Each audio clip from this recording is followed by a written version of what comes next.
রুমার সাথে আমার ফ্রেন্ডশিপ সেই কলেজ লাইফ থেকে। সে আর আমি খুবই ভালো ফ্রেন্ড। আর রুমার বিষয় বলতে গেলে সে অত্যন্ত ভদ্র এবং ভালো একটা মেয়ে। আমি শুভ, বাবা মায়ের একমাত্র সন্তান। বাবা একজন চাকরিজীবী, আমি পড়াশোনার পাশাপাশি ফ্রিল্যান্সিং করি। তা দিয়ে আমাদের পরিবার খুব ভালোভাবেই চলছে। রুমে শুয়েছিলাম, এমন সময় রুমার কল। হ্যালো, কিরে শুভ, কেমন আছিস? এই তো আলহামদুলিল্লাহ দোস্ত, ভালো আছি। তুই কেমন আছিস? আমার খবর রাখে কে? সবাই তো নিজেকে নিয়েই ব্যস্ত। তুই এত হারামি কেন রে? একটা দিন কল দিস না। আর বলিস না, ইদানিং একটু ব্যস্ত সময় যাচ্ছে। তুই তো জানিসই সামনে পরীক্ষা, কিন্তু আমি সারা বছর ঘোরাঘুরি আর আড্ডা দিয়েই সময় কাটিয়েছি, যার জন্য এখন পরীক্ষার সময় এসে নাকানি চুবানি খেতে হচ্ছে। কখনো এর কাছে তো কখনো অন্য কারো কাছ থেকে নোট সংগ্রহ করতে হচ্ছে। তা তো হবেই, সারা বছর পড়াশোনা না করলে এমনই হবে। আমি এত করে বলতাম যে এবার একটু পড়াশোনায় মন দে, কিন্তু না, তুই কি বলতি? সময় আছে, পরে পড়া যাবে নে। এখন সময় এসেছে, পড়। আর তেনা মারিস না রে, জীবনটা একদম তেনা তেনা হয়ে গিয়েছে। যে জন্য কল, আজকে সন্ধেবেলায় আমার বাসায় আসিস। কেন রে, বিয়ে ঠিক হয়ে গিয়েছে নাকি? হলে তো সবার আগে তুই শুনবি, আর তাও আরও আগে। এভাবে বিয়ের দিন হুট করে তোর দাওয়াত দিব না। হ্যাঁ, তা না হয় বুঝলাম, কিন্তু কেন আসব সেটা তো বল। আরে আমার ছোট বোন তমা আছে না, ওর আজকে জন্মদিন, তাই বাসায় ছোটখাটো একটা পার্টির আয়োজন করেছি। আর রাকিবকেও বলেছি, সে বলেছে তোর সাথেই আসবে। ও আচ্ছা, তোর বোনও আছে? কেন, তুই কি জানিস না? না তো, কখনো বলিসনি তো। আল্লাহ, এই কেমন বেস্ট ফ্রেন্ড তুই! আমার গ্রুপের সবাই জানে আর তুই জানিস না? অনেকবারই তো বলেছি আমরা দুই বোন। খেয়াল করিনি রে, তুই বলেছিলি তোর কোনো ভাই নাই, আর আমিও ভেবে নিয়েছিলাম তুই একাই। তুইও পারিস, বোটে চলে আসিস কিন্তু। আচ্ছা, ঠিক আছে, তাহলে রাখছি এখন। এই বলে রুমা কল কেটে দিল। সাথে সাথে রাকিবের কল এলো। রাকিবও আমার বেস্ট ফ্রেন্ড। হ্যালো, কিরে বেটা, কেমন আছিস? এই তো মামা, চলছে। তোর কি অবস্থা? আমার আর অবস্থা, গার্লফ্রেন্ডের ঝাড়ি খেতে খেতেই জীবন যাচ্ছে। আরও কর প্রেম। আর বলিস না রে, মন চাচ্ছে ব্রেকআপ করে দেই, কিন্তু এতদিনের সম্পর্ক, তাই আর কিছু বলছি না। উঠতে বসতে শাসন করে, মনে হয় যেন আমি এখনো ছোট, ফিডার খাই। আর যাই বলিস ভাই, সিঙ্গল লাইফটাই বেস্ট। আমাকে দেখ, কাউকে কোনো কৈফত দিতে হয় না, একদম নিজের মতো চলতে পারি। তা আর কতদিন সিঙ্গল থাকবি? আজ নয়তো কাল মিঙ্গল তো হতেই হবেই। সেটা একেবারে বিয়ের পর, এসব প্রেম টেমের ঝামেলায় আমি নেই। দেখা যাক। আরে, যেটার জন্য কল দিয়েছিলাম, বৌমা কি তোকে কল দিয়েছে?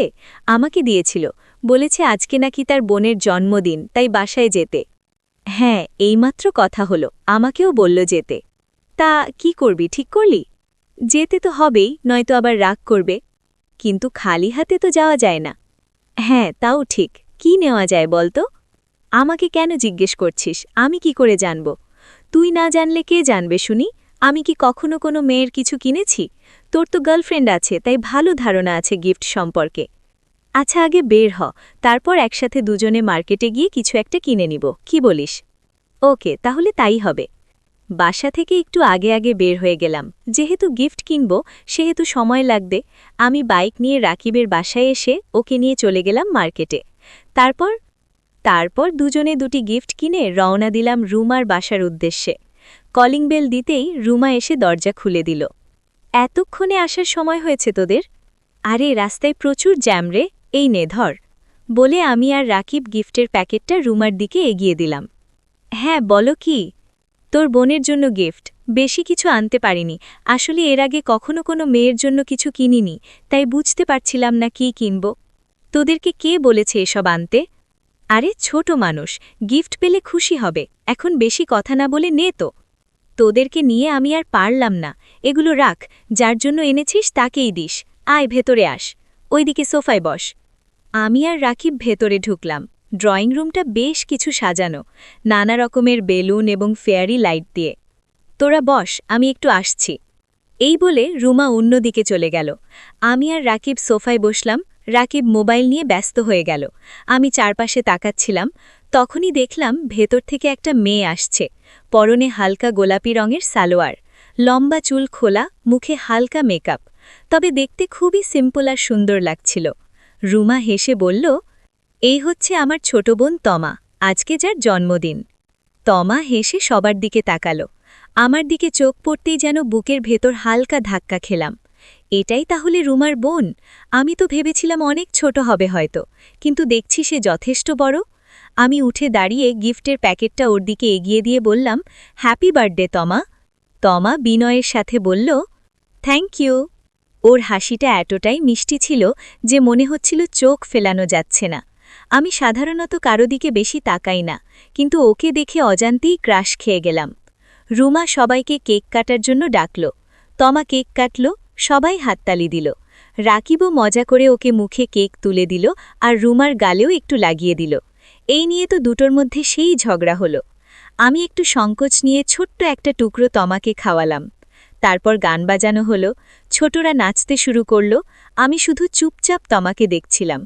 রুমা এখানে ওখানে ব্যস্ত। রাকিব ঠাট্টা করে ফিসফিস করে বলল, কিরে বেটা, এমন চুপচাপ কেন? আমি হেসে উড়িয়ে দিলাম, কিন্তু আসল কারণটাও বুঝে ফেলেছিল। একটু পর রুমা একটা ছেলেকে সাথে করে নিয়ে আসলো। এই দেখ, ও হচ্ছে মাহিন, তোদের হব দুলাভাই, যার জন্য সবসময় তোরা আমাকে পাগল করে দিতি। এই নে দেখ। আর মাহিন, ওরা হচ্ছে শুভ আর রাকিব, আমার বেস্ট ফ্রেন্ড। আমি আর রাকিব উঠে তার সাথে কৌশল বিনিময় করলাম। আসলে মাহিন হচ্ছে রুমার মামাতো ভাই, সে বিদেশে থাকে। ইন্টার পরীক্ষার পর দুই পরিবার মিলে তাদের বিয়ে ঠিক করে, কিন্তু মাহিন বিদেশে থাকায় তখন সম্ভব হয়নি। আর রুমা অনেকবার কথা বলিয়েছে মাহিনের সাথে, আমাদেরকে। ছেলেটা খুবই ভালো, বয়স আমাদের সাথেই। পার্টি শেষে আমরা বিদায় নিচ্ছিলাম। রুমা এসে আমাদের বিদায় জানালো। তখনই রাকিব ঠাট্টা করে বলে উঠল, তাহলে আপা, দুলাভাই তো এসেই গেল, এবার কি বিয়েটা খেতে পারব? ইনশাল্লাহ, খুব শীঘ্রই, কারণ মাহিন মাত্র ১.৫ মাসের ছুটি নিয়ে এসেছে, আর যা হবার তার মধ্যেই হবে। ও, তাহলে তো আর বেশি সময় নেই। হ্যাঁ, সবকিছু তো তোরাই করবি, আমি শুধু বউ সেজে ছবি তুলব আর খাব। তখন রাকিব বলল, ঠেকা পড়েছে আমাদের। তখনই তমা এসে রুমাকে উদ্দেশ্য করে বলল, এই আপু, আম্মু তোকে ডাকছে। আমাকে? আচ্ছা দোস্ত, আসি, পরে কথা হবে। আর তমা, দরজাটা লাগিয়ে দিস। তমা দরজার কাছে এসে দাঁড়াল, তারপর হালকা গলায় বলল, আবার আসবেন কিন্তু। আমি মাথা নেড়ে হেসে শুধু বললাম, ইনশাআল্লাহ। বাসায় ফেরার পথে বাইক চালাচ্ছিলাম। আমি রাকিব পেছনে বসা। ও হেসে বলল, শুভ, তুই তো আজকে ফেঁসে গেছিস। আমি কিছু বললাম না, কারণ জানি এখন বললে এই শালা আমাকে ছাড়বে না, একটার পর একটা নিয়ে বলতেই থাকবে। রাকিবকে তার বাসায় নামিয়ে দিয়ে আমি আমার বাসায় চলে আসলাম। তারপর ফ্রেশ হয়ে শুয়ে পড়লাম। ১ সপ্তাহ পর আমাদের পরীক্ষা শুরু হলো। আমি, রুমা এবং রাকিব একই হলে পরীক্ষা দেই। পরীক্ষা শেষে ৩ জন বেশ আড্ডা দেই। রুমা জানায় তার বিয়ের তারিখ ঠিক হয়ে গিয়েছে। পরীক্ষা শেষ হওয়ার ২ দিন পরেই বিয়ে।